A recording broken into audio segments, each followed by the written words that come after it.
प्राचीन भारत के एक छोटे से गांव में अर्जुन नाम का एक लड़का रहता था। वह शांत, विनम्र और ईमानदार स्वभाव का था। उसका परिवार साधारण किसान था, पर अर्जुन का हृदय बहुत बड़ा था।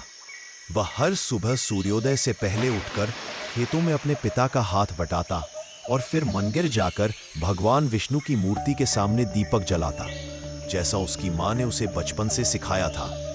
गांव में अक्सर एक बुजुर्ग संत स्वामी दिव्यानंद आया करते थे।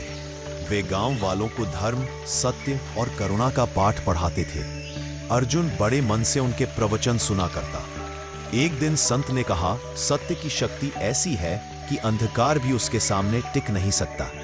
जो सत्य के मार्ग पर चलता है उसे स्वयं भगवान संभाल लेते हैं। अर्जुन ने यह बात मन में बसा ली। कुछ समय बाद राजा के खजाने से एक बहुमूल्य रत्न चुरा लिया गया। चोर को पकड़ने के लिए राजा ने सैनिक गांवों में भेजे।